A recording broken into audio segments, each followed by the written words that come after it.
And welcome to Ask Coach Wendy alongside Wendy Mader. I'm Dave Erickson. I love this topic, Wendy. It's about dropping time in transition. I've been told over the years that transition times are basically free time. If you can be efficient in your transition between swim and bike or bike and run, you're going to be a lot better with your overall time in your triathlon, because this is the area that's everyone has the same distance to deal with. But if you know what to do and how to set things up, you can save a lot more time and probably get out of transition sometimes a minute, 2 minutes faster than somebody else. So let's talk about how do you approach T1 and T2? Well, first I want to say it's a great topic because I never thought anything of transition. I just never practiced it. I used my racing experience to do it. And I told myself if I ever lose a race by less than a minute, I'm going to start working on my transitions. And there was I think it was nationals, 10 or 15 years ago. I lost a race by 12 seconds. It wasn't to someone in my age group. But still, this girl beat me by 12 seconds. And I was a faster swimmer, faster biker, faster runner. So then I decided, okay, transitions really do matter. Especially when you have the experience and you're kind of getting to that level where you want to drop some time. And number two, I want to talk about this is because a lot of athletes, when they tell me their predicted overall time, they forget to include their time for T1 and T2. So all of a sudden they miss their goal time by 5 minutes. And then I tell them, well, if you take out transitions, you really did meet your goal time. So it's an important topic to practice and discuss because triathlon's all about transition. So what I like to do is keep it really simple and really basic. Think of the things you need while you're running and biking. You need your cycling shoes, your bike, your helmet, and your sunglasses for the most part. That's what I need. And then for the run, I need my running shoes and my race belt and my visor. And that's it. I'm doing everything in the same outfit, so I don't have to change.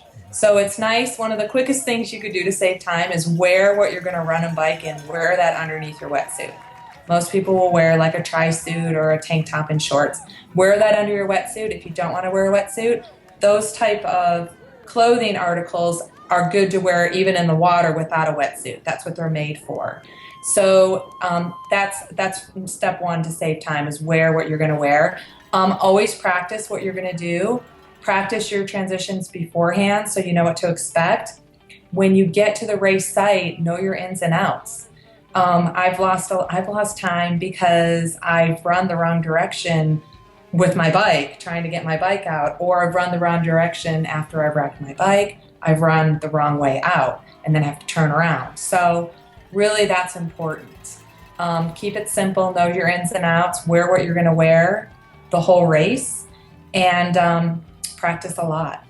How do you set up the ground of your transition? Because some people will put a towel down, they'll put maybe a mat down, and I see I know what I do. I'm pretty good at my transitions. I know how to group my clothes and my equipment. What are your suggestions on that?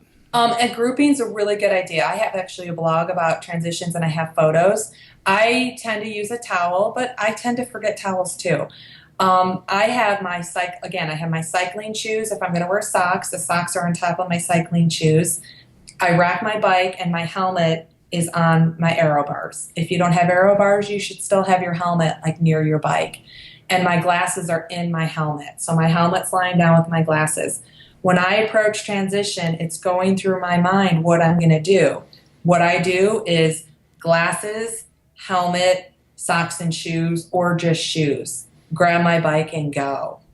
I prefer to rack my bike also by the saddle versus the handlebars. It just depends on the race. Some races require the handlebars. Some races require the saddle.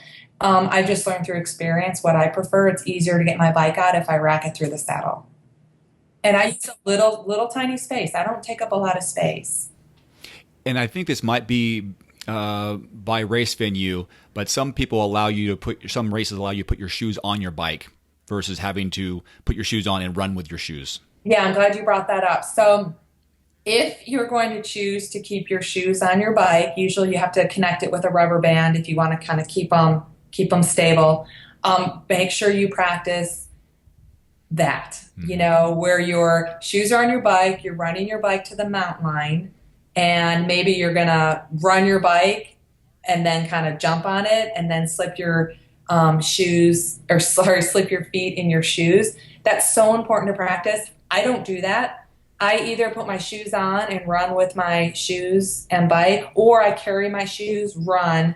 Depends how long I have to run with my shoes on. But sometimes I carry my shoes, run my bike to the mountain line, and then take the extra 30 seconds to put my shoes on, because I've seen so many people wipe out who don't practice with what's called a flying mount, where their shoes are clipped in and they're kind of running along, and then they're kind of flying and mounting their bike. People falling over.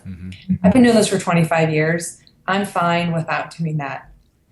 How about setting up your run transition with your shoes? And some people will wear socks and some people don't, but I've seen this and I've actually practiced it, because after your bike, depending on the weather and how much you sweat, they'll have baby powder or some sort of powder in their shoes to help not only put their socks on, but also have a dry set of shoes to put their wet feet in.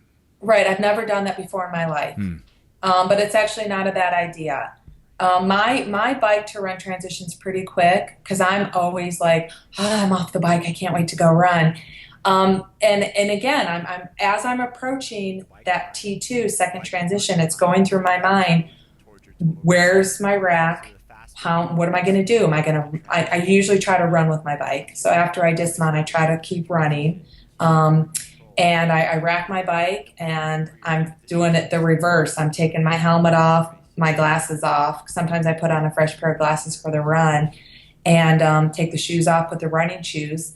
And then I grab my visor and I grab my race belt. And as I'm running, I'm putting the belt on and putting the visor on as I'm running out of transition. And then, some people are going to carry nutrition as well. So that's something you want to set up. What about laces? Ooh, that's a good one. I use Yanks. There's a couple brands out there. Yanks were my first. They're elastic laces where you put them on your shoes and you don't have to tie them. If you're going to go that route, that's one of probably the best ways to save time. Not only are you going to be able to just slip your feet in and out of your running shoes, you're not going to have to stop during the run and tie your shoe. Mm-hmm. That could be really draining, especially if you're a little achy in the back or the quads or the hamstrings, to have to bend over and tie your shoe and then have to stand up again. Could be very draining and mentally not make you feel that well. So those Yanks laces or other brands of elastic laces are so helpful. Do you have a cutoff on the distance of the race, determining whether or not you wear socks on the run and on the bike? In a half and a full distance, I will always wear socks. A sprint, I don't. An Olympic, I always have them available, but I don't always use them. They're there just in case. Yeah, depends. Yeah. And sometimes I put them on before the bike. Sometimes I put them on before the run. It really just depends where my mind is at the moment. Mm-hmm. But as long as they're there, I have that option. Yeah.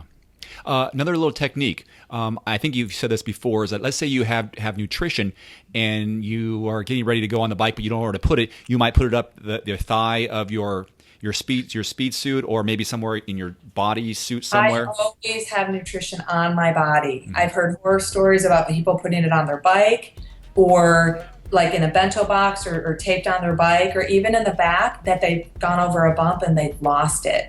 So I prefer to stuff down my suit, but actually probably more than that, I like to stuff it down my cycling short.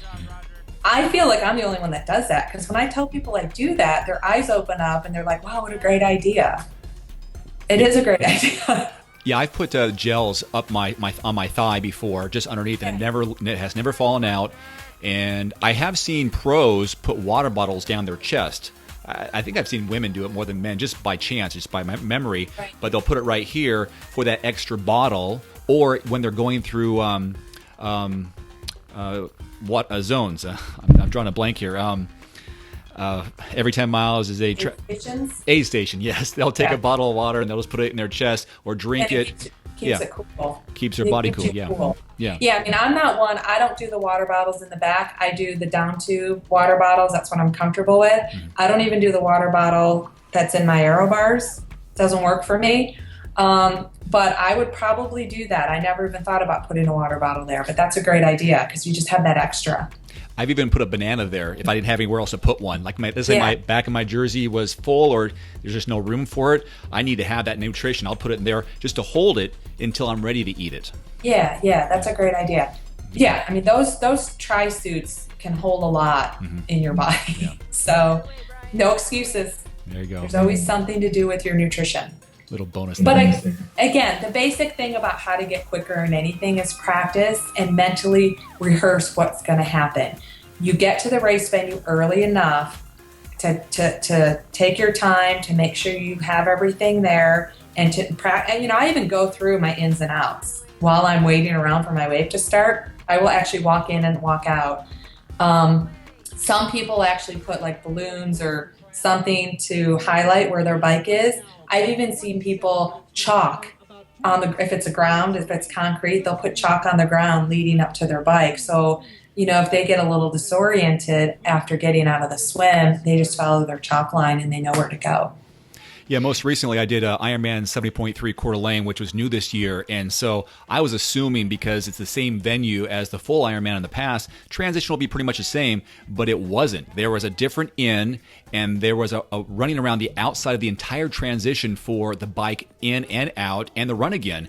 And so the day I dropped off my bike, which is the day before, I walked through, I spotted some familiar landmarks. I happened to be next to a tree that had white bark on it, so that was easy to find. I even took a picture for myself to look at it later, and then I walked my way through it. Okay, here's the swim in. I walked through that spot. I walked to the bike out. I walked back in from the bike in and run out. And the next day, I again mentally went through this and visually did those checks, and it helped out quite a bit. And oddly enough, this transition was about 3.5 minutes, 4 minutes for me on race day, which is quite a bit longer than normal. So both T1 and T2 are around 4 minutes long. So that just kind of shows you how you never want to go, personally, you never want to say, I want to PR at this race, because transitions can make a big impact. That was like 7 minutes of extra time that I didn't account for. But if you just added my swim, bike, and run, I had a good race. But then I added 7 minutes to it and go, oh my gosh, that's not my PR. I had an athlete do that race, and he wore booties, and he hadn't worn booties all year. So he struggled taking those booties off his feet after he got out of the water. He thought he was going to save time because it was a long run and it was cold. So he's like, I'll wear the booties. I'll be able to run faster to my bike. And then he lost a lot of time taking those booties off because he didn't practice. One more thing I wanted to mention regarding an open water swim with a wetsuit. Always know ahead of time what you're going to do with your wetsuit if there's no wetsuit strippers.